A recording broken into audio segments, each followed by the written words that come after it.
ಇನ್ನು ಸಿದ್ದರಾಮಯ್ಯ ನಿವಾಸಕ್ಕೆ ರಾತ್ರಿ ಸಿಎಂ ಡಿಕೆಶಿ ಭೇಟಿ ಕೊಟ್ಟಿದ್ದಾರೆ. ಸಿದ್ದರಾಮಯ್ಯಗೆ ಜನ್ಮದಿನದ ಶುಭಾಶಯವನ್ನ ಕೂಡ ಕೋರಿದ್ದಾರೆ ಸಿಎಂ ಅವರಿಗೆ.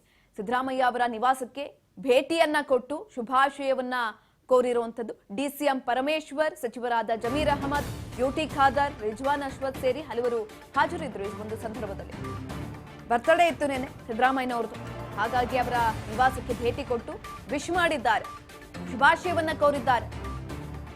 ಡಿಕೆ ಶಿವಕುಮಾರ್ ಅವರು ಸಿದ್ದರಾಮಯ್ಯ ಅವರ ನಿವಾಸ ಕಾವೇರಿಗೆ ಭೇಟಿಯನ್ನ ಕೊಟ್ಟು ಶುಭಾಶಯವನ್ನ ಕೋರಿರುವಂತದ್ದು. ಡಿಸಿಎಂ ಪರಮೇಶ್ವರ್, ಸಚಿವರಾದ ಜಮೀರ್ ಅಹಮದ್,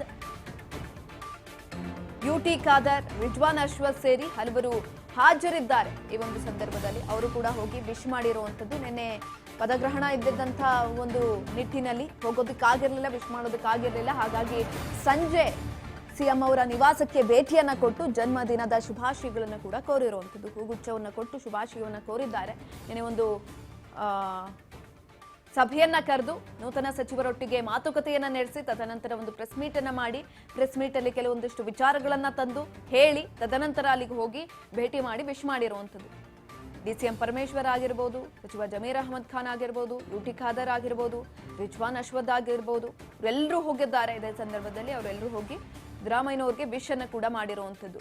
ನಿನ್ನೆ ಪ್ರೆಸ್ ಮೀಟ್ ಅಲ್ಲಿ ಕೆಲವೊಂದಷ್ಟು ವಿಚಾರಗಳನ್ನ ಕೂಡ ಹೇಳಿದ್ರು. ವಿಚಾರವನ್ನ ಹೇಳಿ, ಅಂದ್ರೆ ಯಾಕೆ ಬಂದಿರ್ಲಿಲ್ಲ ಸಿದ್ದರಾಮಯ್ಯನವರು, ನೀವು ಆಹ್ವಾನ ಕೊಟ್ಟಿರ್ಲಿಲ್ವಾ, ಹಾಗಾಗಿ ಬಂದಿರ್ಲಿಲ್ವಾ, ಈ ಎಲ್ಲಾ ವಿಚಾರಗಳನ್ನ ಹೇಳಿದ ನಂತರ ಇದಕ್ಕೆ ಕ್ಲಾರಿಫಿಕೇಶನ್ ಕೊಡುವಂತ ಮಾತುಕತೆಯನ್ನ ಕೂಡ ಡಿಕೆ ಶಿವಕುಮಾರ್ ಅವರು ಆಡಿದ್ರು. ಆಹ್ವಾನವನ್ನ ಕೂಡ ಕೊಟ್ಟಿದ್ವಿ, ಸಿದ್ದರಾಮಯ್ಯನವ್ರಿಗೆ ಬಡೋದಕ್ಕಾಗ್ಲಿಲ್ಲ, ಈ ರೀತಿಯಾಗೆಲ್ಲ